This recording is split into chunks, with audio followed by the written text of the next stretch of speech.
How's it going, everybody? So it looks like got my computer. Looks like, good Lord willing, I'll be able to start doing Bible studies. We'll catch back up on this Friday since it ended on a Thursday.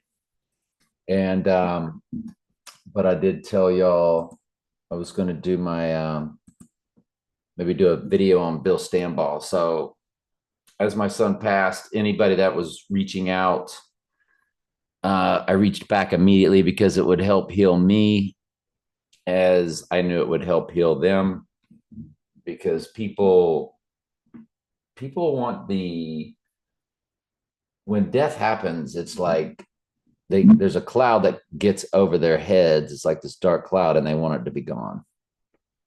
It just feels weird. Death is it's a shock to everybody's system, no matter who it is. Whether it's somebody you know, it's a little child, it's a spouse, when it's their grandparent and they're already in their middle-aged life, it kind of comes in one ventricle of the heart and out the other. It's not that big a deal, but in this particular case, it was a 41-year-old man where my son, where people are like, God, is he even 41? Is he even that old? And they immediately go back to, in this particular case, Bill Stambaugh, when my son was his student. And he just was like sharing this memory with me. Somebody said, Bill Stambaugh wants to get a hold of you. And I said, here's my number. And where they gave me his number also. And I called him immediately, or somehow, some way, we got in touch with each other very quickly. And we were both very thankful. And he sounded like my eighth grade English teacher. I'm sorry, my ninth grade English teacher. I came half semester my ninth grade year. I left Santa Fe. And in January, I guess that would have been 1976, early January, coming up on that anniversary, aren't we? I switched over to Auburndale Junior High School. I had Ms. Asher to open the day with Larry Adams. Sat right next to Larry Adams. I'm the new kid in the class.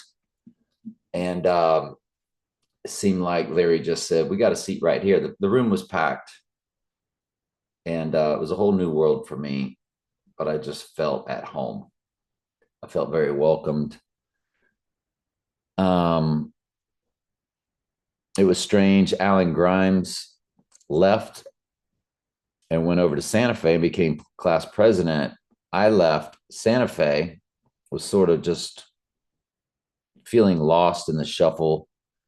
We were big men on campus at St. Joe's, but when we meshed into Santa Fe with Lakeland St. Joe's and other people, and now all of a sudden you're around seniors and juniors and you're just a ninth grader, you just kind of get lost in the shuffle. And went over to Auburndale Junior High, which tops out at ninth grade. And I'm now big man on campus instead of the little freshman on campus. And I became class president at the beginning of the following year, just like Alan Grimes did when he came over to Santa Fe, because he was the new kid. Nobody from Lakeland St. Joe's or Winter Haven St. Joe's knew Alan. And I grew up with Alan.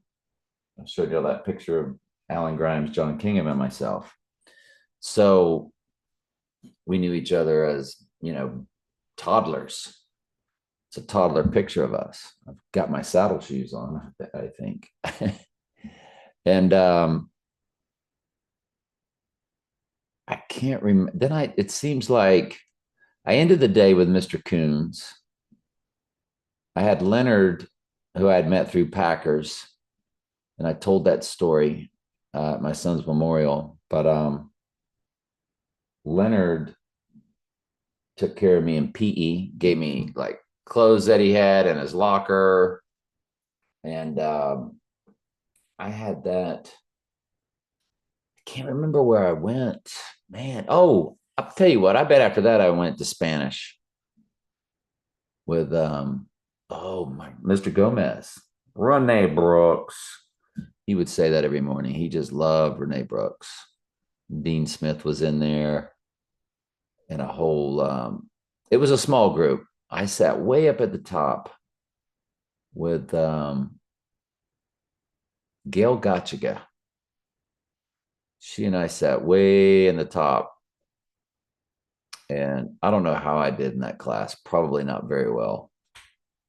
And I did okay in Ms. Asher's math. So then we're going to say we went there, and then after there, I bet I went over to Ms. Fisher's room that she shared with Mr. Spears. It was on the stage in the junior high. They co-taught in the theater that was divided into four gigantic classrooms, and they were co-teachers, Spears and Fisher. And by the time they took roll, I don't remember us doing anything in there except I sat there with Kathy Miller, so I got to meet her. She became our band director our senior year. Amazing. And I got to remember this name. He was the best. He was from Lake Alfred. And I remember we would just sing I Want to Rock and Roll All Night and Party Every Day. His name was Craig Full Craig Fuller. Greg Fuller. Craig Fuller. Greg Fullner. Maybe. He had long hair. Not a big guy. God, he was just hilarious. I was just meeting all these people, and I was just mesmerized by everybody. And then I think from there I went to PE, and then maybe lunch, and then after that was Stambaugh. And then after that, I closed the day out with Mr. Coons.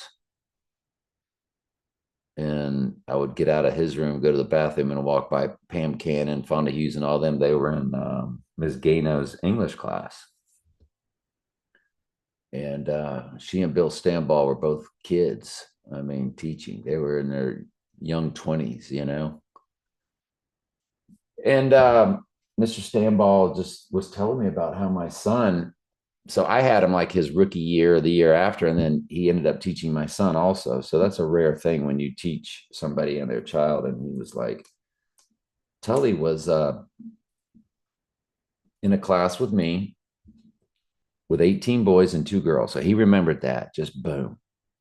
And, you know, when I was a teacher at All Saints, I had an eighth grade class that was, if I'm okay, I had a seventh grade class that was all boys and a few girls. And I had an eighth grade class that was all girls and a few boys. So I do know what that's like. And my son was in one of 18 boys and only two girls. And he came to Mr. Stambaugh. He told me the story about how my son came to him crying one day saying, I'm never going to find a girlfriend. And he loved how my son trusted him with his vulnerability. It was a special moment he never forgot. He shared it with me. And I went on to write, we had the best chat. It meant a lot to both of us. And it was really, really, really, and there's Luann. She and I were voted most friendliest. And again, with this most relevant, what does that mean, most relevant? Why can't Facebook just give you the comments? Seriously. But my classmates, so there's Ruth Ibe. She was our salutatorian in school. So she surely would have loved this post. She was a classmate, right? Linda knows me from St. Joe's. So she knows a little bit of my Santa Fe story, what it's like to go over there. And Zach is an old classmate. And of course, Angie from class of 79. I had Angie in a class. I just can't remember what it was. Because I feel like I met Angie also in ninth grade. But yep. And Bill and I had some deep conversation too about stuff, you know, and it was just a great chat, great chat. And I ended up being a PE coach at the school named after his family, Stambaugh. I don't know if that was his father, but if so, how cool is that? That's actually the campus my parents met. It was the original school in Auburndale, all the grades, right there between Lake Stella and Lake Ariana. And after my dad's passing, I was working there on that same property as PE coach, the exact same property, but it was a new gym. Obviously, they tore down the old gym where my parents met, but then they rebuilt the new gym where I became a PE coach right on the same soil, the same ground. I'm sure the soil's been different, changed, but you get the idea. Same property of where my parents met. I actually was employed on that same ground for 4 years. And a lady was subbing right after my dad died. I come back to work and she tells me the story right there on that campus at 226, the address at Stambaugh. And she says, I was there when your dad first saw your mom. She was in the gym and witnessed it, and she's telling me about it. So I'm talking first person to somebody that witnessed the moment my dad fell in love with my mom, because he said it happened on site, like as soon as he saw her.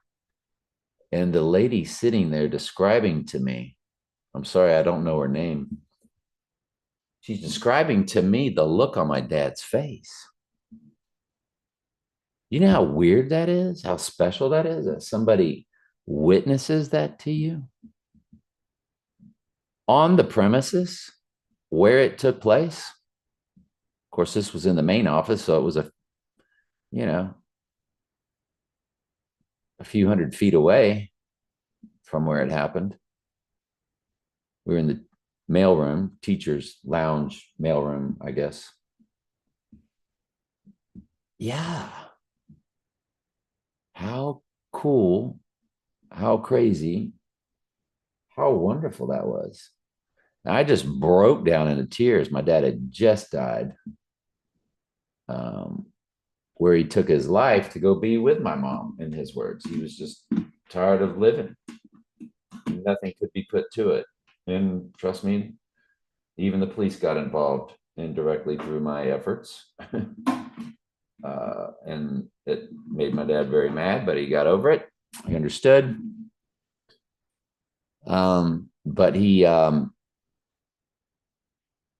that was what it was. He took his life on the day my mom died. It was found the following day, May 6th, May 7th, 2010, 2016. And so days later, I returned back to work, what have you, and she's telling me this story. I saw your mom gawk or just jaw drop. She's describing like how his eyes are just following my mom walking into the gymnasium. So that was pretty cool. And that's now Stambaugh Middle School, and this is Bill Stambaugh. So thank you for listening. Very cool. Um, it's been a wonderful life. God's will be done, and everything give thanks, for this is the will of the Lord concerning you. Miss my son very much, but he's no longer, he's in a better place. He's no longer tortured, tormented, sad, unhappy, nothing. Yeah. He loved his mom, dad, brother, stepdad. He loved all his friends. but there was a part of him that was also dealing with what the world calls a disease. What biblically and what is also said in slang terms as dealing with your demons, dealing with um, darkness and destruction. And he's at rest, which is what I believe the Bible is clear about, that he's asleep. And when they're alive and your children are resting and they're asleep, but you're awake, you know, you don't disturb them. Now, I have no ability to disturb them. I did make it clear to somebody, do not talk to him, because we do not speak to the dead. If you speak to the dead, they can't hear you, but the demons will come running. You've opened yourself up to the demonic realm. That's familiar spirits when you speak to those that have passed on. And yes, there are entities, there are humans that channel demonic spirits, and they could make you think you're talking to your dead relative. They can even tell you what kind of car you drove. Like, oh, your mom is saying she remembers that red car that she bought you when you turned 16. And the person just starts crying, going, oh my God, you're talking to my mom. No, they're channeling familiar spirits. They're channeling demons, and demons are feeding them this information. They're a conduit to the demonic realm. Demons know what kind of car your child drove. So don't talk to the dead. They're asleep. They won't hear you, but demons will hear you. They will come running. So I made that very clear to somebody the other day. So we say it properly when we say rest in peace. And I don't say it to him. I say it to y'all for him. He is resting in peace. Rest in peace.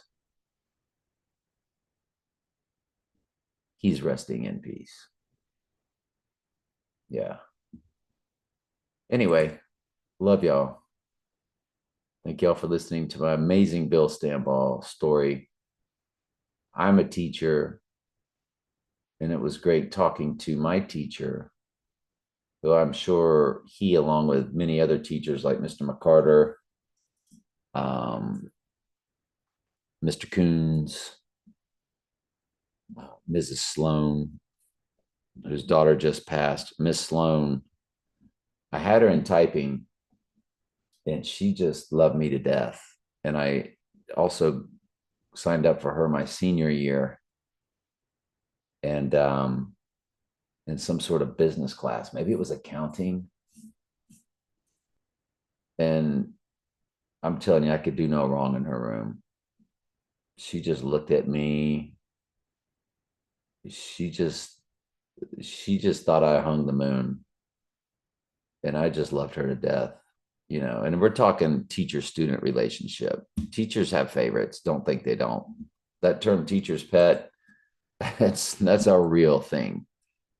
You will take the students. I teach adults now, and there's just certain students where I just bond with them immediately, and they really pick up what I'm laying down. And there's others that are just they're just there and they work hard and so forth. But there's others you connect greatly with. It's no different than if they're a kindergartner, if they're a fifth grader.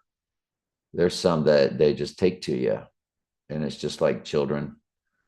Parents have their favorites. I know they do. I was an only child. My son was an only child, so that wasn't an issue in my life. But I know from talking to siblings where they're like, yep, my mom loved my brother more. And I'm like, yep, that's moms and sons, dads and daughters. Um, Miss Sloan really took to me. And and I remember her daughter, who's now passed on, sadly, way too young, also working for the school board. I would see her way before I was a teacher. When we were fresh out of high school, I would run into her at parties or wherever, just socially. And she would be like, my mom really loved you. And I was like, I know that. And I really loved your mom too. And then she had a stroke, and I would see her walking around the lake, and I would always beep watching her walk before and after her stroke. But always thought the world of Miss Sloan. And a lot of other people are like, she's mean. Like, well, she's not mean to me. That sounds like your problem. Too bad, so sad. Ha ha. Oh, Ms. McKenna now. She didn't play no favorites with me. She saw right through me. I was not a good student in her class. She was good and she was tough. But obviously, my life in school and all the teachers I came across, even the tough ones like Ms. McKenna, they all helped mold me and shaped me, hopefully, to be somebody who became a good teacher over the years. I think I'm as good as I've ever been at teaching at 63 and a half years old. Yeah. You just learn and you just get better. All right, that's my amazing teacher, Bill Stambaugh story. Only had him for half a semester, that last semester, but that was enough. I made a mark on his life that he enjoyed. He enjoyed me. I enjoyed him. I think I I did not close the day out with him. I closed the day out with Coons. I think, yeah, he was next to last. I think he was after lunch. All right, love y'all.